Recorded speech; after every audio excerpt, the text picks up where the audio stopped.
Buenos días, sean bienvenidos una vez más a este espacio radiofónico del Programa Universitario para la Inclusión Educativa y Atención a la Diversidad.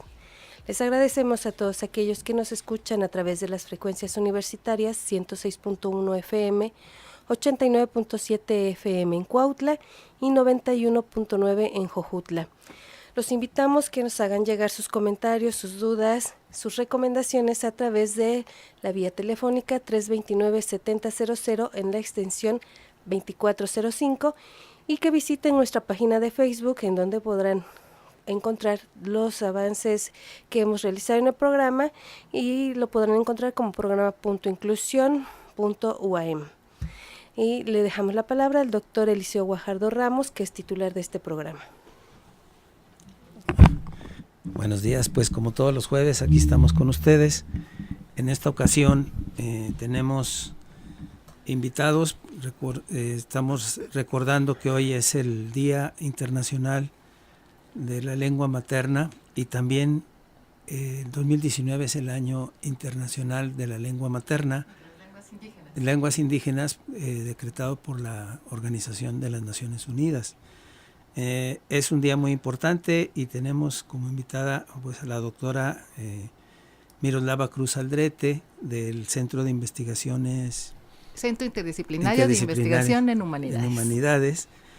Y también ella, pues debo de decirlo y presumirlo, es miembro del Núcleo Académico Básico de la Maestría en Atención a la Diversidad y Educación Inclusiva, de la que yo fue fundadora en esta maestría. Ya lleva 10 años, 10 generaciones también. Claro. Y está también de nuevo como parte del núcleo académico básico de esta maestría. Pues bienvenida, doctora. También tenemos un invitado que es Daniel Catarino Vega, que es ya licenciado. Sí. Se tituló recientemente con una tesis muy interesante por el cual está aquí en esta ocasión con nosotros. Gracias. Pues es un día muy especial en lo que corresponde a la preservación, el rescate, la búsqueda de que no desaparezcan las lenguas originarias mexicanas. Se tiene idea de que hay, pues siempre el número varía, ¿verdad? 56 lenguas reconocidas y luego pasan a otro número. Algunas tienen, vamos a decir, escritura, ¿verdad?, que se ha venido desarrollando, otras todavía no lo tienen. Las gramáticas seguramente están bien reconocidas de todo esto. En fin, ha habido de un tiempo para acá, pues un interés, digamos, de visibilizar las lenguas. De hecho, hay ya las leyes que reconocen que México tiene todas estas lenguas como lenguas, diríamos, oficiales reconocidas, ¿verdad?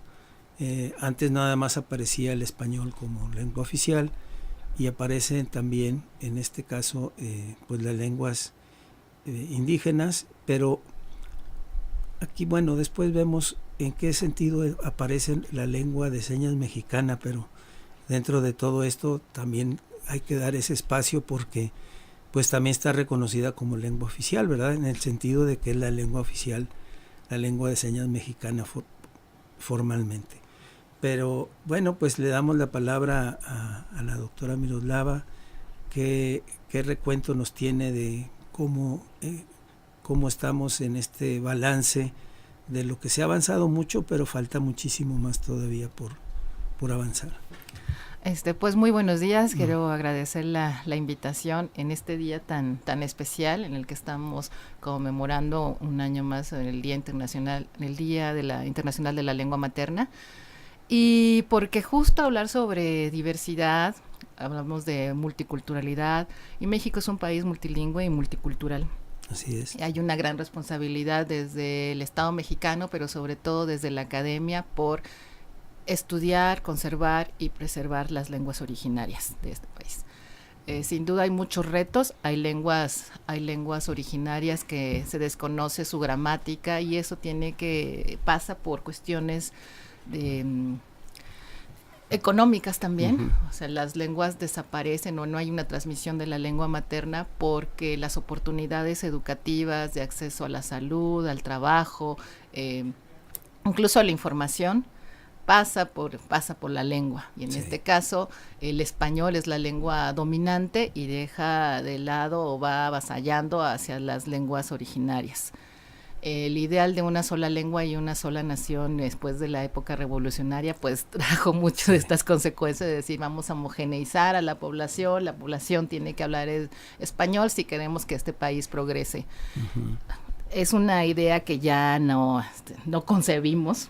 Sin embargo, todavía persiste en el sentido de que no se dan las oportunidades para que las personas que tienen una lengua originaria como lengua materna puedan tener esta lengua en todos los espacios de la vida pública. Sí.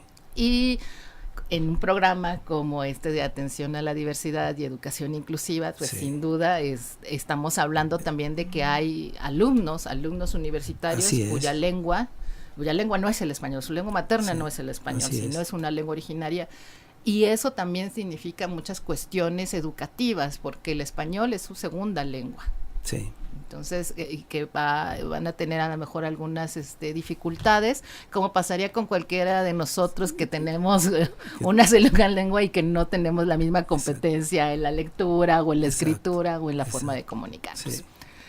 Y la idea de que estuviera aquí Daniel Catarino Vega es precisamente porque desde la licenciatura en Letras Hispánicas estamos también atendiendo esta situación de las lenguas originarias. Y el estado de Morelos tiene lenguas originarias. Sí.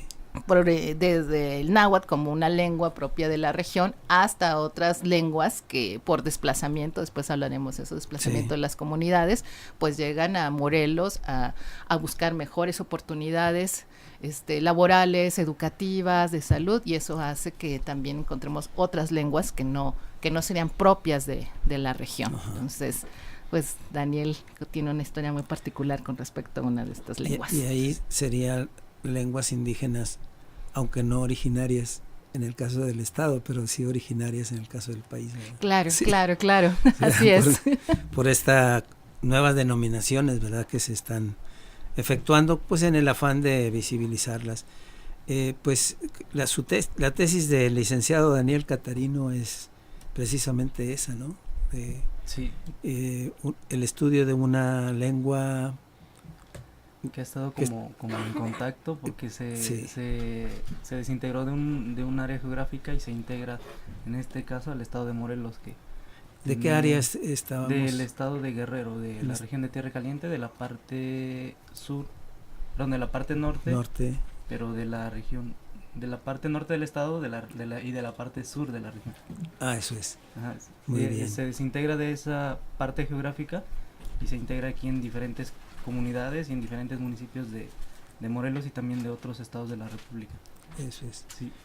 Y en ese sentido la lengua se desplaza y crea una red de comunicación más amplia, pero no gana nuevos adeptos, sino nada más se quedan con los mismos usuarios y a partir de ahí se hace un cambio de uso, pasa de lo público a lo privado y en ese sentido se podría pensar que se privilegia el uso porque se habla en espacios íntimos, pero la realidad es que por el contacto frecuente con el español se ha ido permeando y hoy en día, por ejemplo, presenta muchas interferencias de un sistema hacia otro y es identificable en un discurso a simple vista en encontrar términos que son del español, aunque se esté comunicando en náhuatl, por ejemplo. Ajá. Aunque también es curioso porque ya hay otro sistema que en este sentido es el inglés, que está también influyendo. Sí. Entonces serán como préstamos, ¿qué serían? Préstamos lingüísticos, ¿verdad? Sí, están ahí. Y están conviviendo esos tres sistemas lingüísticos en un solo hablante. En ese sentido sería plurilingüe. Pues estaría como que apuntando hacia allá, hacia el plurilingüismo, los hablantes de esa región. Ajá. Y también es curioso porque muchas veces la comunidad a la que yo busco darle reconocimiento pasa completamente desapercibido porque se han roto los estereotipos con el que identifican claramente a un indígena, ¿no? El uso del huarache, por ejemplo, de la ropa de manta, ya no está no como, es ya no es la identidad que no, ya hay cuestiones que también sea hay una curiosas garantía, ¿no? de identidad y en ese sentido de Y en identificación. el espacio geográfico está definido aquí en Morelos a donde migró, Aquí pues o están un poco repartidos están, ajá, en Morelos. están separados porque también la comunidad como no es muy grande. O sea, puede haber, por ejemplo, aquí en Cuernavaca 2 y en Tepoztlán 1 son varios, pero no es mucha la cantidad, entonces es como Disperso. ajá, Por la misma actividad económica de sí, subsistencia que buscan, pues entonces sí, se tiene que... sí, el cambio de roles también es interesante porque pues muchos oficios se perdieron en ese sentido. La apicultura que se practicaba en principio en su lugar de origen, aquí pues ya no, aquí muchos ya son obreros o tienen sus propios negocios y ya se perdió como que esa parte de identidad en cuanto a las Y costumbres. junto con eso, pues todo el vocabulario propio de esa actividad, Ujú. pues va perdiendo uso, ¿verdad? Sí, Frecuencia, etcétera, y sí, la idea de las jergas también, de ajá, todos el paradigma léxico que hay en Sí. determinadas áreas de la sociedad dependiendo de la profesión o del oficio, también se va impregnando en esa lengua. Entonces es sí, curioso porque uno escucha la lengua y ya incluso los propios sonidos ya están un poco más segmentados en el sentido de que son más semejantes a los del español. ya, Uno escucha hablar a un hablante en el náhuatl, pero identifica los sonidos y dice, pues son sonidos del español acomodados de diferentes maneras. ya, Pero es como que tiene que ver con el contacto de sociedades y de lenguas. muy bien. Ujú. Pues es muy interesante la tesis, no sé si también vaya a estar en alguna convocatoria para que pueda ser premiada o algo porque está de ese tamaño el estudio, ¿verdad? De eso queremos que nos comenten en el siguiente corte. Seguimos con este tema. Bien, pues volvemos con Daniel Catarino Vega, ¿verdad? Sí. Nuestro invitado y el invitado de la doctora Miroslava Cruz Aldrete, porque pues es invitado porque seguramente dirigió la tesis, ¿no? Exactamente. Sí, es correcto. Entonces conoce al detalle y bueno, detectó este tema muy importante para el día de hoy, bueno, y pues trasciende más en este caso. Y la ¿qué expectativa se tiene de este grupo con relación? Me llama la atención cuando dicen es de uso privado, ¿verdad? Más íntimo, Uh-huh, no público. Entonces uh-huh, ahí hay una gran diferencia hasta cierto punto en el estatus que va uh-huh, teniendo la lengua y la oficialidad y reconocimiento formal y el destino que puede tener, porque si es íntimo y es uh-huh, privado, pues conforme las familias se van reduciendo o se van dispersando, pues ahí está el riesgo de que se va a perder una uh-huh, lengua, ¿no? O una variante de él. ¿Sería variante de alguna? sí, del náhuatl. náhuatl. Yo creo el náhuatl es el que tiene más variantes, no sé, por fue predominante en algún momento, ¿no? En la parte prehispánica, ¿no? Sí. Y que pues dominó otras lenguas en ese sentido. ¿Y le ven riesgo de pérdida? Pues en principio sí, porque la generación que lo habla, digamos que con más naturalidad, ya rebasa los 50 años. 50. Pero precisamente es como parte del trabajo de intentar como documentarlo un poco, sí, y tener un registro de aquí, se puede escuchar de aquí a 100 años, 200 años, ajá, a través de las plataformas digitales, por ejemplo, los sí, audios, las redes, toda la tecnología que permite como que conservar no solamente el texto, porque si uno revisa el náhuatl clásico, fue todo aquel que se documentó durante la presencia de la llegada de los españoles y los frailes, pero no hay representaciones como de los sonidos en ese sentido, y es difícil por la época, ¿no? Pero a partir de aquí todo lo que se ha documentado ya desde hace varios años pues ya queda constancia de las lenguas que existen todavía y que de algunas que están próximas a, pues a desaparecer. De hecho, el INALI tiene en su plataforma todas las, digamos, los registros, ¿verdad?, de todas las lenguas que pues, conocidas. Sí. En este caso, ¿esta está ahí o hay que promover? Hay que promover para que esté. Hay que promoverla. Sí, de hecho no está registrada. Cuando revisamos el material que tenía el INALI y el Instituto Lingüístico de Verano y incluso los datos estadísticos del INEGI no aparecen. Pero también ahí está otra cuestión, que es la presencia de la comunidad, porque por ejemplo en la zona donde se ubicaba actualmente es un pueblo fantasma, la gente ya no está ahí. Están las casas edificadas y demás, pero ya no hay nadie. Se quedó el esqueleto de la ciudad. Sí, de lo que fue. Del pueblo, ¿no? Ciudad del pueblo. Sí. Las personas se fueron a otros lugares, hubo un desplazamiento, pero después resulta que cada 20 de mayo regresan a conmemorar una fiesta religiosa. Sí. Y se reúnen todos y vuelven otra vez a comunicarse en su lengua, y entonces como que la comunidad vuelve a ser como que por espacio de una semana o incluso un poquito más. Se revive en ese sentido. Y entonces es difícil, porque yo revisé los censos incluso de la región y sí aparece el nombre de la comunidad, pero aparece como inactivo. Entonces los censos ya no van por ahí. Porque pues obviamente ya no van a registrar. Pues, no, ya no hay nadie. Saben que está abandonado. Ajá. Y todos los habitantes de ahí están pues fuera de, por ejemplo aquí en Morelos, están aquí.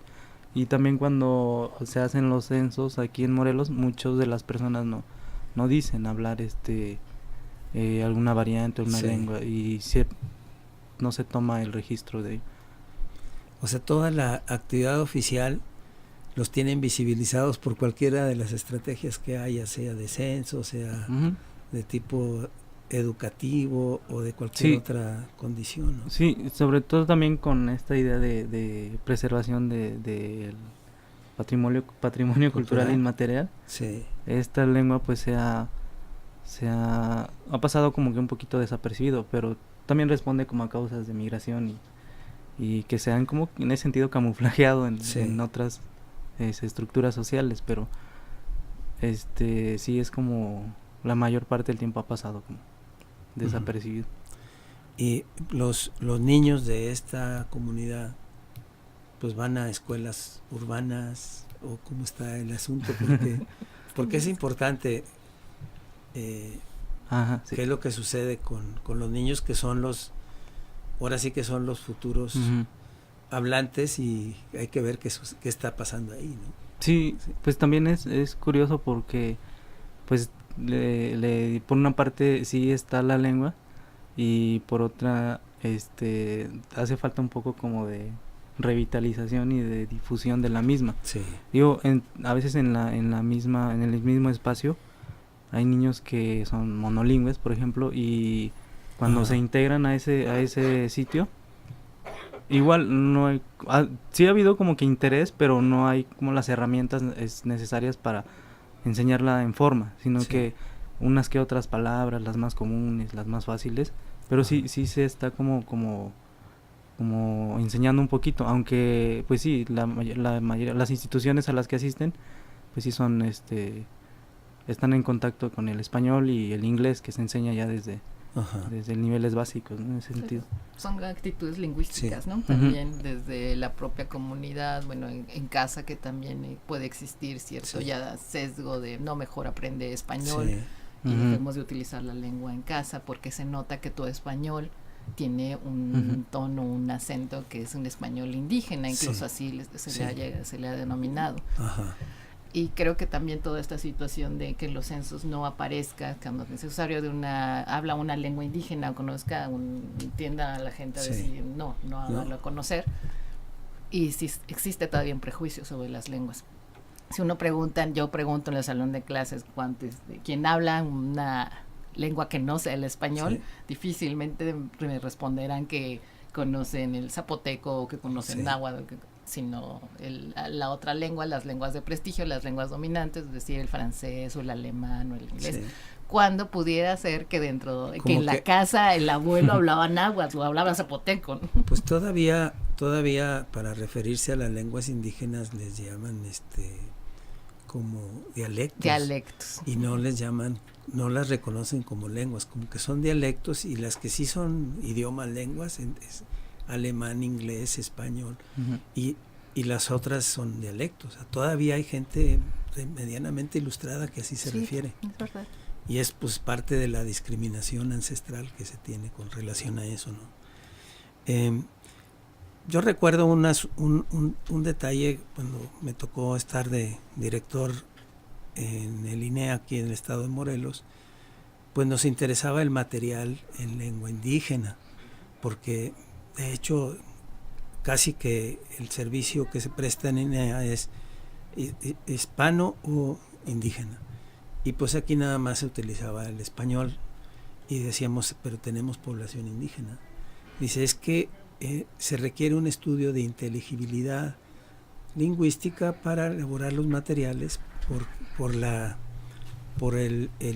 variantes que hay aquí, y hacer ese estudio no es algo sencillo, y luego tendría que producirse los materiales. El caso es que por una razón u otra nunca hay condiciones para elaborar los materiales.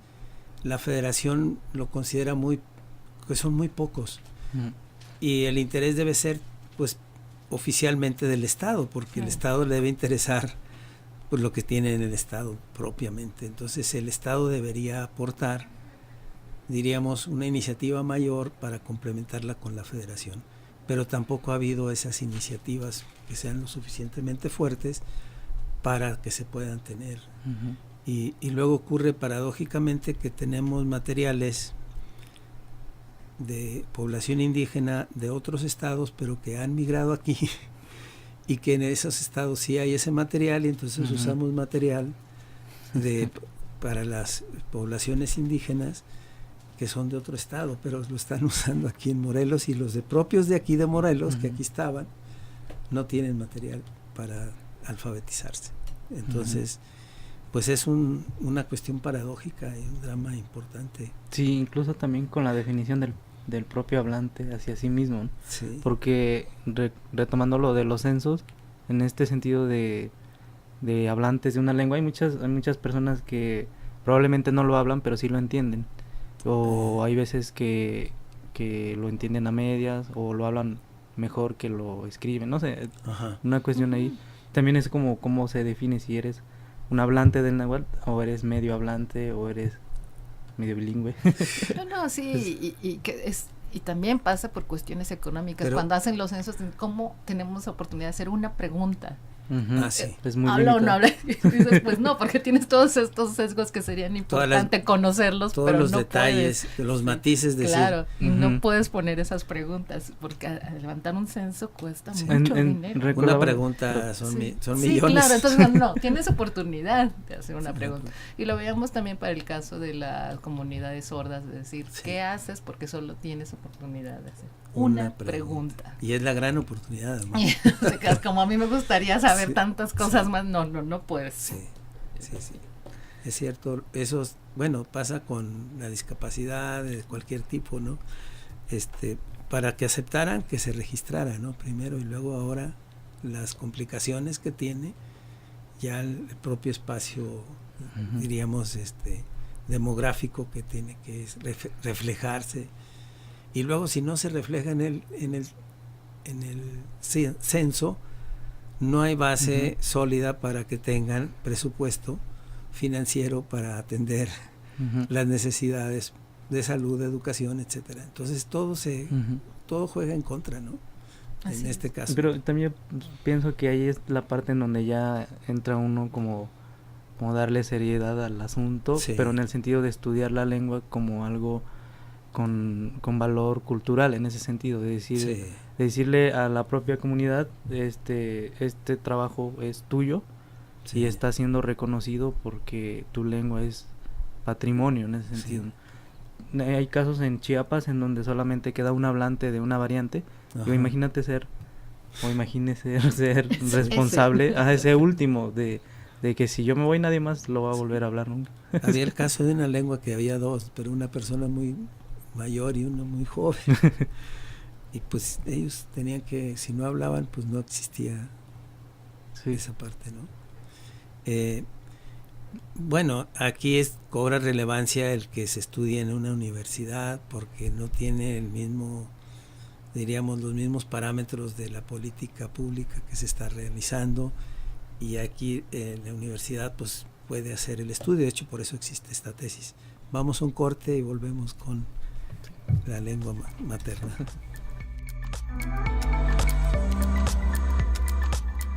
Bien, pues regresamos con la doctora Miroslava Cruz Aldrete y Daniel Catarino Vega, ¿verdad? Que son del Centro de Investigación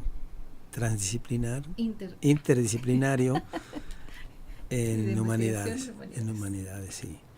Bueno, sí, decimos que hacen las universidades porque no tienen tantas restricciones.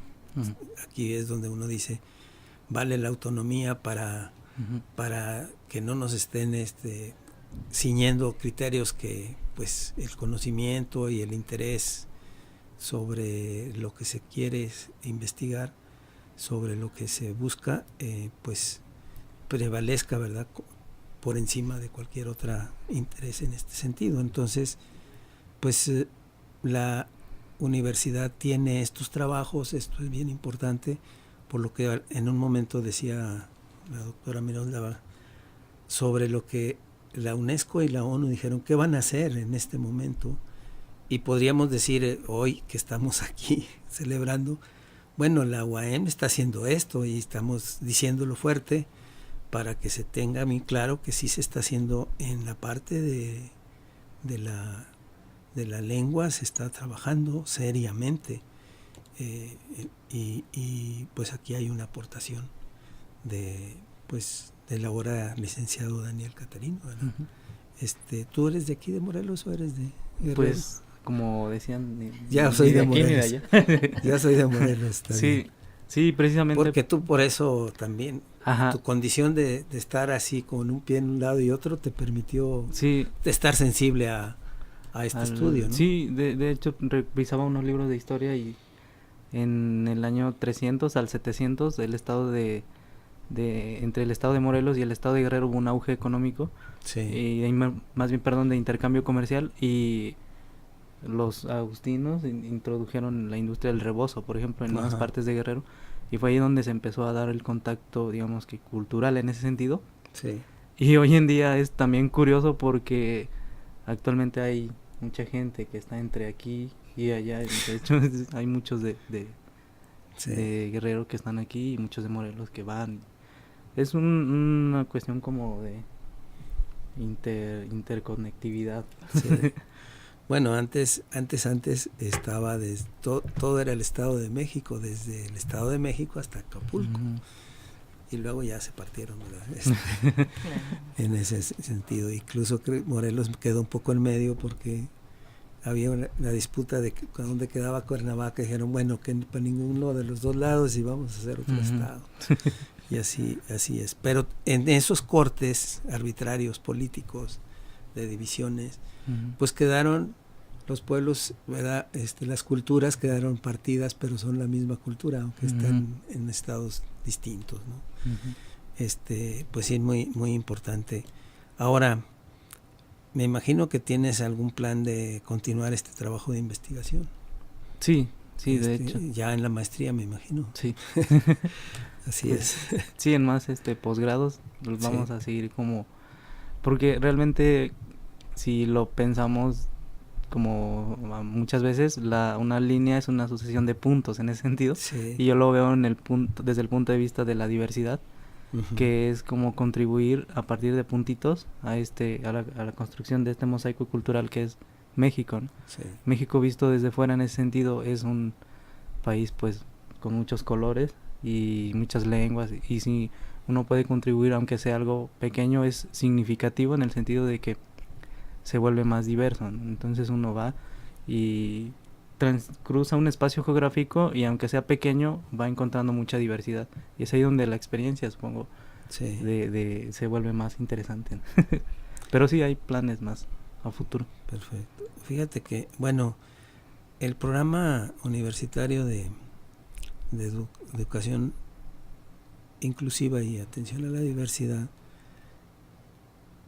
debe registrar no solamente los estudiantes con discapacidad, los trabajadores, porque son para personas, no para estudiantes, sino todo lo que sean las personas, pueden ser trabajadores o estudiantes, pero también a los estudiantes indígenas. Y también pasa lo mismo, ¿quiénes son los que se identifican como indígenas cuando les preguntan, estando en la universidad? Sí, tu adscripción. Entonces, entonces que siempre hay un subregistro, siempre son más de los que tenemos registrados, sí, en este caso.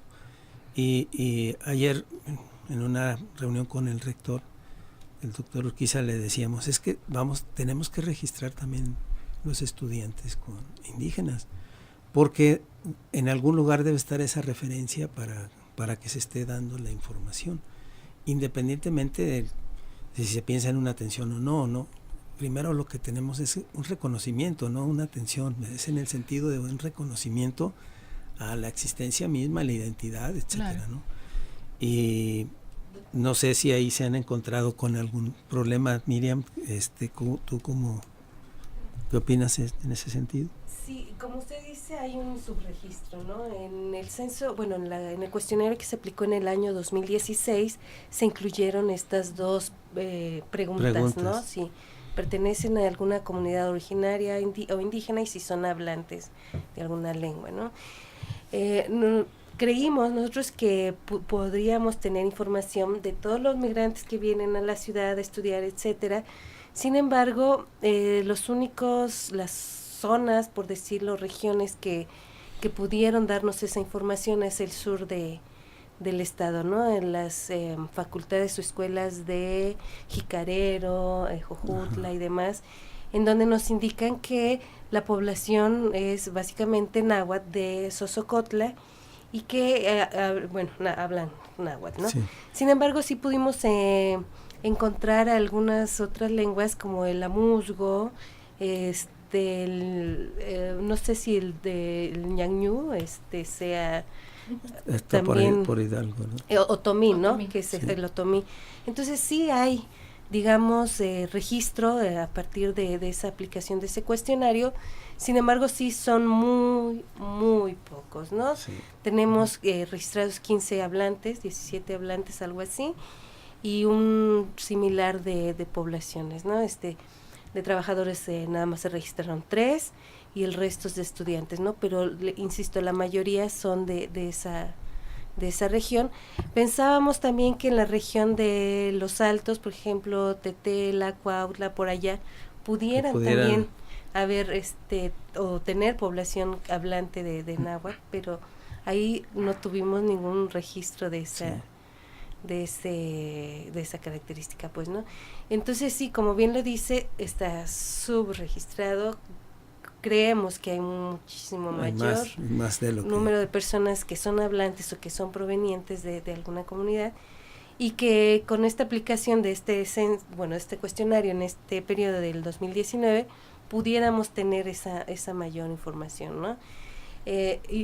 Como lo han comentado, quizá es por esta cuestión de que no me conviene decirlo, o me da pena, o qué sé yo, que no está registrado, pero que vamos a hacer esa campaña, pues, ¿no? De sensibilización, de que es importante conocer y reconocer el uso de la lengua y la proveniencia, bueno, que vienen, pues, de comunidades, ¿no? Pero sí ya tenemos, digamos, avanzado en este sentido un registro. Y hay que continuar, ¿no? Y habrá que continuar para entonces ya empezar, bueno, no lo hemos hecho, pero empezar a hacer cuestiones de inclusión en este sentido, ¿no? Digamos, adecuaciones curriculares, qué sé yo, porque como bien lo decían, es una segunda lengua el castellano, entonces sí habría que hacer algunas cuestiones en cuestión curricular, ¿no? También. Yo creo que además hay que tomar una nueva posición con respecto a la lengua, ya no, además de lengua materna, segunda lengua, etcétera, lengua originaria, ahora estamos hablando de lengua de herencia. No necesariamente yo tengo que ser usuaria de la lengua de mis bisabuelos o abuelos, sin embargo, tengo una forma de ver la vida, tengo una forma de aprender del mundo, y pasa por esta lengua, es cultural, o sea, finalmente es la relación entre la lengua y la cultura. Ya comentaba Daniel que la comunidad se vuelve a reunir a partir de ciertas celebraciones. Entonces eso ahora es como lo más valioso, asumir que tienes una lengua de herencia. Para mí mi lengua de herencia es el zapoteco, yo no lo hablo, mis papás ya tampoco lo hablaban mi abuela y mi bisabuela. Sin embargo, tengo palabras que hasta palabras de cariño que te decían en otra. Claro, que se mantienen. Entonces eso más bien te lleva a reflexionar pues tus orígenes, este mosaico cultural. Entonces yo creo que una campaña tendría que decir como no, a lo mejor no la hablas, pero es tu lengua de herencia, y habría que reconocerlo. También pues, adelante. Tendría que ver con el sentido de lo que siempre me gusta citar al doctor Carlos Subirats, porque tiene un artículo muy interesante que habla sobre las lenguas económicamente potenciales, y va en el sentido más de la utilidad, ¿no? ¿Para qué le sirve a alguien de documentar una lengua que es pequeña o que está próxima a desaparecer? Incluso ayer platicábamos sobre esta adaptación, ¿no? Si solamente quedan pocos, lo más económicos en ese sentido sería que se adaptaran al sistema lingüístico mayoritario, pero más allá de la utilidad tendría que ver con lo, de nuevo, y vuelvo a citar a Pierre Bourdieu, que habla sobre el capital cultural. En ese sentido, si se cambia la perspectiva de la mirada hacia las lenguas minoritarias, estaríamos hablando más como de la importancia que tiene para darle identidad desde el nivel individual, incluso desde individual a lo local y regional, e incluso hasta lo nacional. Ajá, que es como parte de cómo se define México en este sentido, ¿no? De decir México es plurilingüístico, México es multilingüístico, es monolingüístico, es plurilingüístico, y es un juego ahí de palabras todo interesante. Sí, pues yo creo que aquí está cómo se pregunta, lo que ahorita se mencionaba, porque en la pregunta está saber qué es lo que se va a esperar de respuesta, ¿no? Entonces, efectivamente, si usted es hablante, pues no soy, pero sí formo parte de ese grupo que este asunto yo creo que es bien importante para que se pudiera identificar pues más claramente esas raíces, ¿no? ¿Qué tanto pesa que la lengua tenga escritura o no tenga escritura? Porque había no sé si la representante de la UNESCO en México reivindicaba muchísimo toda la parte de la oralidad y que eso de la escritura era un poco hasta cierta interferencia comparado con lo que es la oralidad. Pero este tema lo tenemos que ver en el próximo bloque. Es un gran tema. Sí, porque sí decía, adelante con el bloque, sí. Es que vamos con el asunto de la oralidad de las lenguas y la escritura de las lenguas, y tiene sus matices en un sentido o en otro, ¿no? Sí, o sea, el valor propio de la oralidad, pues yo creo que es innegable, ¿no? Pero tiene un prestigio distinto si tiene escritura, ¿no? Y el prestigio pesa en una lengua. Entonces, ahí no sabemos que no todas tienen escritura de las lenguas reconocidas en México, por diferentes razones. Una que comentaba la doctora Miroslava es, pues si la comunidad quiere adoptar o no adoptar una escritura, porque pues finalmente se va a usar un alfabeto latino con modificaciones de acuerdo a las inflexiones que se requieran, y no tenga el alfabeto, se le agrega, no sé, puntos, diéresis, etcétera, ¿no? Entonces, y refleja la parte fonética, la parte fonológica de la lengua, y ahí aparece, ¿no? Entonces, la otra comentario es que ya con escritura se puede hacer la literatura, que también es fundamental para la lengua. bueno, le pasó al mismo español, ¿verdad? Claro. Con el Quijote. Claro. Y esa es la historia de todas las lenguas, no es que unas las tengan y otras no las tengan, sino es la historia de todas. No más que, pues diríamos que vivir la contemporaneidad de una lengua que no tiene escritura y que empieza a tenerla, pues, y estarla viendo ahora es algo raro a nacer que ya tiene escritura, uno nace y ya está escrito su lengua, ¿no? En ese aspecto. Y es una forma de conservación de la lengua, pero ahorita también comentan, no es la única, ¿verdad? En estos tiempos, por las nuevas tecnologías.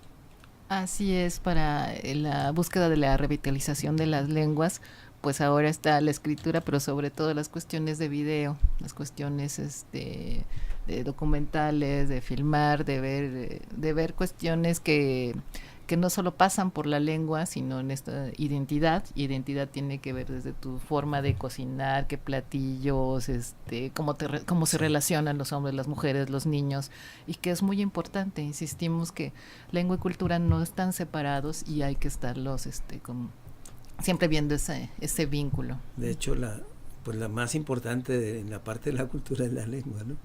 Es de todas las otras manifestaciones, ¿no? Así es. Muy bien. Oye, pero en alguna ocasión alguien que es una investigadora de la lengua escrita, que es Emilia Ferreiro, dice, bueno, los hablantes en español, todos los que hay, pues son muchas variantes de español que tenemos, pero nos entendemos porque hay una sola lengua escrita de ese español. Uh-huh. Entonces eso ayuda a que nos entendamos, aunque haya muchas variantes.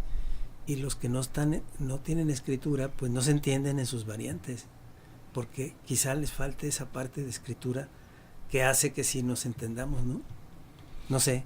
Sí, es una pregunta. Yo creo que sí, sin duda la escritura, y en el caso, bueno, del español, como todos estos dialectos del español de México, del español de Cuba, del español de España, etcétera, se convierte en una lengua franca, porque está respondiendo a ciertas reglas que como usuarios del español no las podemos violentar. Podemos violentar cuestiones de léxico, mejor que no compartimos, pero la estructura definitivamente es la misma. Se mantiene.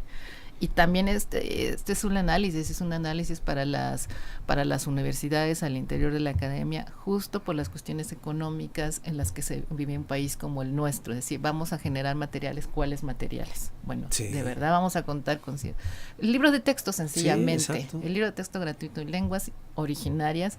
Ese es el gran problema, decir, bueno, ¿cuál va a ser el náhuatl de la Sierra de Puebla, el de Veracruz? Y llegan los libros de texto a las comunidades de, no, esta no es lo que yo hablo, ¿no? Sí. Entonces, y vienen con esta serie de conflictos y decir, no, vamos realmente a hacer toda una campaña al respecto. ¿Qué podemos hacer para llegar a acuerdos? Ahora que se hizo el 60 aniversario de los libros de texto gratuito y se enfatizó, yo creo que faltó enfatizar los libros de texto de las lenguas indígenas.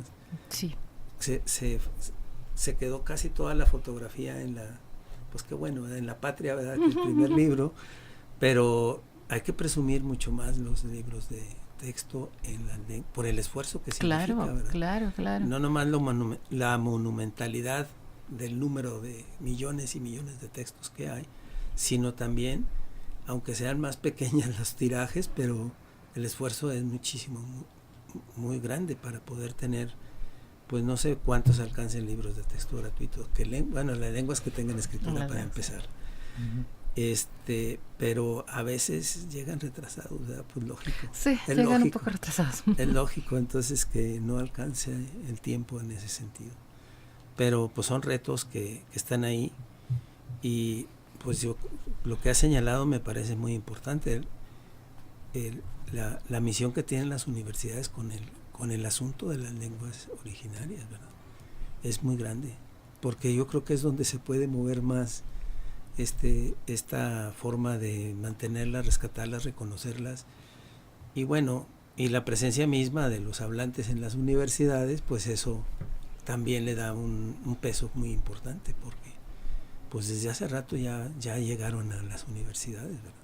Están ahí y se requiere. Pues de alguna manera tú te identificas, Daniel, como parte de alguna de las